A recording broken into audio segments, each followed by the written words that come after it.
Hello and Merry Christmas. My name is Larry Clark, and I'm a member of the Virginia Annual Conference, being a retired pastor, and I call Otterbein United Methodist Church home. When I thought about what to record for Christmas meditations, I just let my mind roam over through the memories for a couple of weeks, and here are some of the things that hit my memory. First of all, my memories of Christmas, as defined in my childhood, were strictly of Santa Claus. The denomination that our family worshiped at was one that didn't recognize what you might call man made holidays, including Christmas, Easter, and so on. It was a very literal interpretation of the Bible, and there was nothing about celebrating Christmas in the Bible. And so Santa Claus was pretty much it. And Santa Claus has, as a result, has pretty much stayed there over the years, even though the door has opened up some, for other things. The next thought I had was when Margaret and I and our first son, were stationed in Japan. This was back in, many decades ago. I won't say when. But our first Christmas there was memorable because we thought we'd go out, looking for a Christmas tree, and they would have, plenty. And since there were plenty of people in Japan, and we found that Christmas trees were very hard to come by. The Japanese didn't go about Christmas the way we did. We finally found something, and it looked like two pine limbs that had been literally wired together in the shape of a tree. And anyway, we bought it, brought it home, decorated it, and it was in our minds, the loveliest Christmas tree I think we'd ever had at the time. And when we were in Japan, the casualties from the Vietnam War started increasing very rapidly. And because of that, a MASH unit, if you remember the TV show MASH stands for Mobile Army Surgical Hospital, a MASH unit came in overnight and literally moved in with us.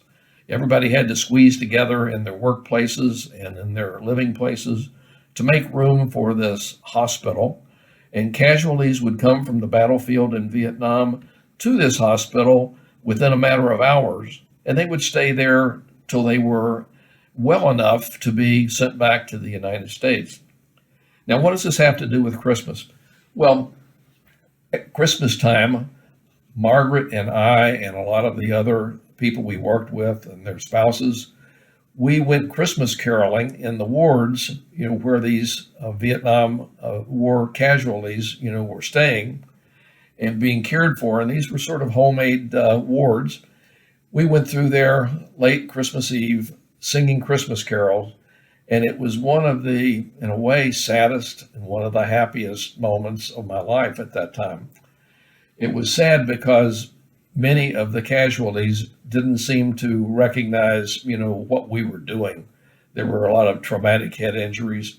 There were some I'd never seen, a sucking chest wound. I'd heard of that and saw wounds that I never could have imagined. And anyway, we were all crying as we sang. And some of the patients, we could tell that they, appreciated it.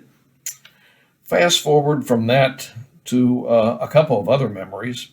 One was when I finally had accepted that the center of Christmas Eve was Jesus Christ and not Santa Claus. We became members of the United Methodist Church, and we loved to go to the Christmas Eve service.